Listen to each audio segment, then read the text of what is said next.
আজকে আমরা এখানে উপস্থিত হয়েছি একটা বিশেষ কার্য সম্পাদন করতে। যেমন কার্যের কত কারণ থাকে না, প্রত্যেকটা কার্যের পিছনে কারণ লুকিয়ে আছে, আলাদা আলাদা কারণ। যেমন কেউ যদি অর্থ ইনকাম করে, তাকে যদি জিজ্ঞাসা করা হয় কেন তুমি অর্থ ইনকাম করছো, তার পেছনে কারণ থাকে। আমি পরিবারের ভরণ পোষণ করব, নিজে ঠিক থাকবো, অপর আত্মীয় পরিজনকে সুস্থ রাখবো, পেছনে একটা কারণ থাকে, যে কোনো পেছনে।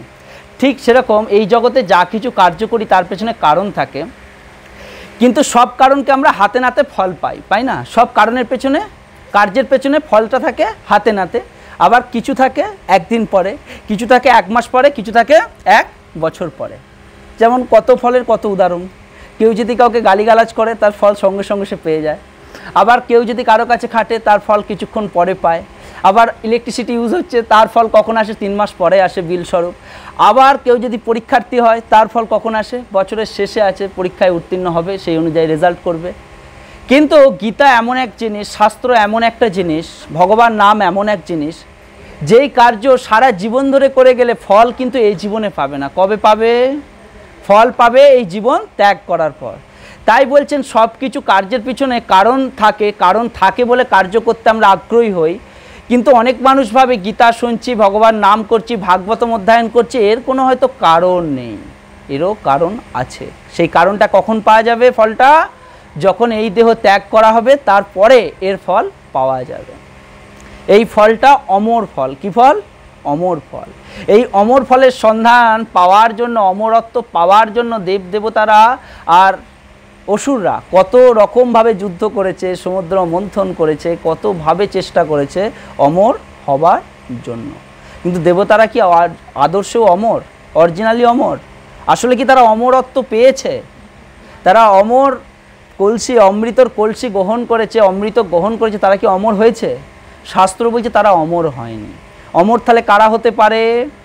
শাস্ত্র বলছে অমর তারা হতে পারে যারা দিবানিশি খাইতে শুইতে উঠতে বসতে যত্র তত্র নাম লয়, তারাই কিন্তু অমর হতে পারে। তারা একটার পর একটা দিন অমরত্বের ঔষধ গ্রহণ করছে। যেমন জ্বর হলে একটা ওষুধ খেলে যেমন সারে না, 1 সপ্তাহ খেলে জ্বর তবে ঠিকভাবে সারে, ঠিক তাই যদি কোনো ব্যক্তি ভগবানকে লাভ করতে চায়, একটার পর একটা দিন এই অমরত্বের ওষুধ ভাগবতম, গীতা, ভগবানের দিব্য নাম, হরে কৃষ্ণ মহামন্ত্র গ্রহণের মাধ্যমে একটার পর একটা দিন আমরা কিন্তু অমরত্বের ট্যাবলেট গ্রহণ করছি। তার ফলটা কখন পাবো? এই দেহ ত্যাগ করার পর। তাই যেই কারণে আজকে আমরা এখানে উপস্থিত হয়েছি, সেই কারণটা একটাই, যে স্বর্গীয় সোমনাথ পালের আত্মার শান্তি কামনার্থে তার বাড়ির পুত্রেরা এই আয়োজন করেছে ভাগবত কথা, গীতার কথা, ভগবানের কথা। এর সমান দ্বিতীয় কোনো বিকল্প নেই যে মানুষ উদ্ধার লাভ করতে পারে। হয়তো আমি গীতা সম্পর্কে সেরকম কিছু জানি না, শাস্ত্র সম্পর্কে আমার কোনোই জ্ঞান নেই, কিন্তু মহারাজটা যে কথা বলেন, সেই কথায় একটা কথা বলেন যে মানুষ উদ্ধার পাবার জন্য যতই যাগযজ্ঞ করা হোক না কেন, বিশেষ করে কলিযুগে যতই খাওন দাওন হোক না কেন, যতই অর্থ খরচা করে প্যান্ডেল, লাইটিং, মাইক করা হোক না কেন, এই সবের মূল্য কিন্তু শূন্য যদি সেই স্থানে হরিকথা না থাকে। হরিকথার মাহাত্ম্য এতটা মহান, এতটা উত্তম যে স্বয়ং সুখদেব গোস্বামী পরীক্ষিত মহারাজকে বললেন যে হে পরীক্ষিত, তুমি যে সাপ লাভ করেছো, যে 7 দিনের মাথায় তক্ষক নাগের দংশনে তোমার প্রাণ যাবে, তা থেকে যদি তুমি মুক্তি পেতে চাও, তাহলে তুমি রাজা মানুষ, তোমার কাছে অর্থের কম নেই, তুমি যজ্ঞ করতে পারতে, তুমি ব্রাহ্মণদের দান দিতে পারতে, ব্রাহ্মণদের ভোজন করাতে পারতে, সমস্ত কিছু কার্য করতে পারতে, এমনকি বড় বড় মহান যজ্ঞও তুমি করতে পারতে। কেন? তোমার পেছনে কার হাত আছে? তোমার পেছনে ভগবানের হাত আছে। কেননা স্বয়ং পরীক্ষিত মহারাজকে বাঁচিয়েছিলেন স্বয়ং ভগবান। কোথায় বাঁচিয়েছিলেন? মাতৃগর্ভে। এটা আমরা সকলেই জানি। মাতা উত্তরার গর্ভে ভগবান প্রবেশ করে ব্রহ্মাস্ত্র থেকে পরীক্ষিত মহারাজকে বাঁচিয়েছিলেন ভগবান কৃষ্ণচন্দ্র। তাই তার পেছনে ভগবানের অশেষ কৃপা আছে, ভগবানের অশেষ আশীর্বাদ আছে। তাই তুমি এমন কোনো কার্য, যে কার্যই করবে তার দ্বারাই তুমি সফলতা লাভ করবে। কেন? তোমাকে রক্ষক হচ্ছেন স্বয়ং ভগবান।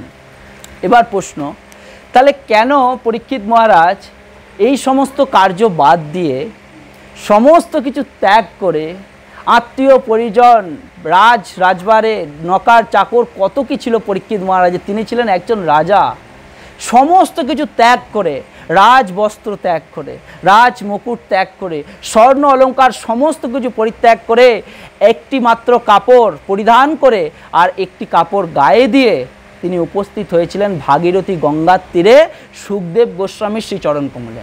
কেন উপস্থিত হয়েছিলেন? তার দ্বারা জগৎ সংসারকে শেখাচ্ছেন যতই দান, যতই দক্ষিণা, যতই যজ্ঞ আমরা এই কলিযুগে করি না কেন, সব থেকে উত্তম কি? ভগবান নাম। ভগবান নামের সমান দ্বিতীয় কোনো বস্তু নেই। তাই আমরা কথায় কি বলি? হরির নামৈব, হরির নামৈব, হরির নামৈব কেবলম কলেও নাস্তেব্য নাস্তেব্য নাস্তেব্য গতির অন্যথা। এটা কলিযুগের জন্য প্রযোজ্য। কলিযুগে কেউ যদি যজ্ঞ করতে চায় সে করতে পারে, কিন্তু সম্পূর্ণ ফল লাভ হবে না। যদি কেউ মনে করে কেন আমি তো যজ্ঞেতে 10 কিলো ঘি পুড়িয়েছি, 1 কিলো 2 কিলো না, 10 কিলো ঘি পুড়িয়েছি, 50 কিলো কাঠ পুড়িয়েছি, কত লোককে আমন্ত্রিত করেছি, কত লোক এসে খেয়েছে।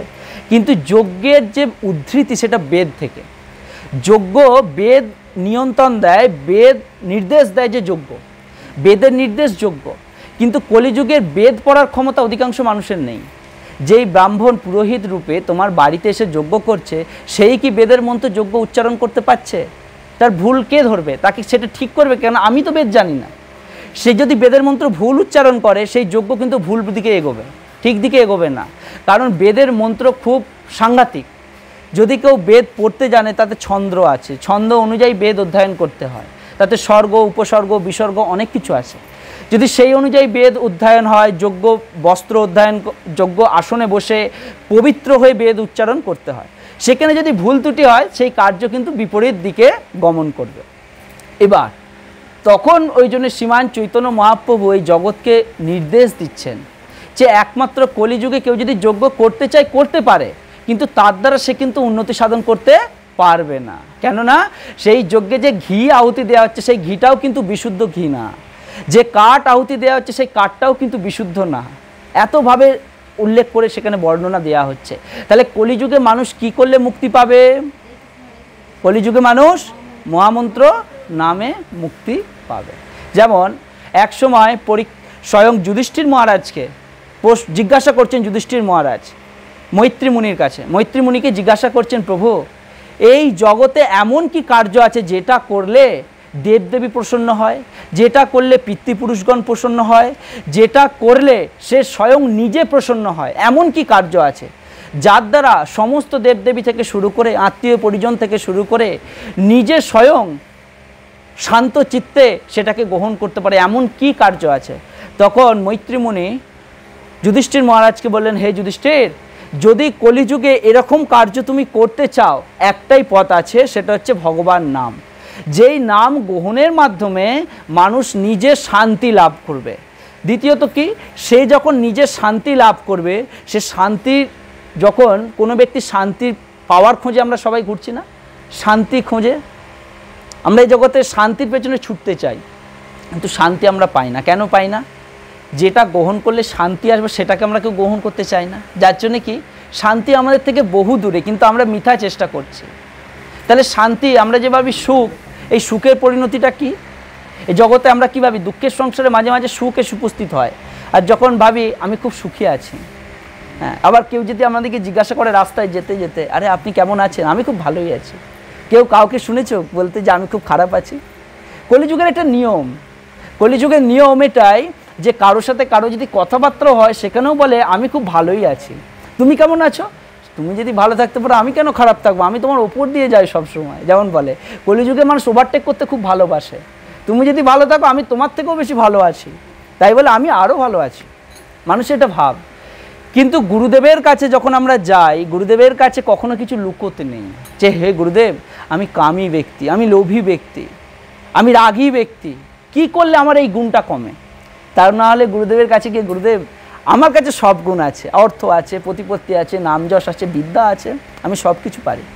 কিন্তু এটা যদি না করে, গুরুদেবের কাছে যদি জিজ্ঞাসা করা হয় হে গুরুদেব কি করলে, আমি যে যার মধ্যে কামের প্রভাব বেশি, গুরুদেবের কাছে হে গুরুদেব কি করলে আমি কামের প্রভাব থেকে মুক্ত হতে পারি, কি করলে আমি অপরের দোষ দেখা থেকে মুক্ত হতে পারি, কি করলে আমি অপরকে নিজেকে বড় ভাবি, অপরকে ছোট ভাবি, কি কার্য করলে এটা আমার জীবন থেকে যেতে পারে, এমন কিছু উপায় আপনি বলুন। এই জগতে যদি আমরা কোনো শুভ কার্য করতে চাই, সেটা কারো অন্নপ্রাশনও হতে পারে, কারো বিবাহ সম্পন্ন হতে পারে, কারো মৃত্যুবার্ষিকীও হতে পারে। এবং যা কিছু কার্য করি সমস্ত কার্যের পেছনে যদি আমরা ভগবানকে রাখি তার দ্বারা কিন্তু আমাদের মঙ্গলই হবে, খারাপ কিছু হবে না। কেন ভগবানের ব্রাহ্মণরা উচ্চারণ করে, কি করে জানো? মঙ্গলম ভগবান বিষ্ণু, মঙ্গলম গরুরধ্বজম, মঙ্গলম পুণ্ডরীকাক্ষং, মঙ্গলং তনহরি। ভগবান যেখানে থাকেন সেটা সর্বত্র মঙ্গল। তিনি যা কিছু কার্য সম্পাদন করেন সেটা মঙ্গলের জন্যই করেন। তাই আজকে আমরা সবাই এখানে উপস্থিত হয়েছি, এটা মঙ্গলের জন্যই উপস্থিত হয়েছি। মঙ্গল ছাড়া কখনো ভগবান কার্য সম্পাদন হয় না। তাই ভগবান যেখানে মঙ্গল সেখানে।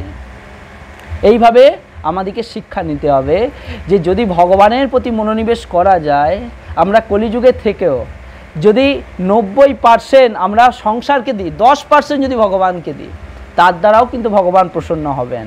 তাই বলছেন কলিযুগে ভগবান প্রসন্ন হয় তখন যখন কোনো ব্যক্তি সে নিজের ভক্তিতে শ্রদ্ধার সাথে একবার হলেও হরে কৃষ্ণ কৃষ্ণ কৃষ্ণ হরে হরে, হরে রাম রাম রাম হরে হরে।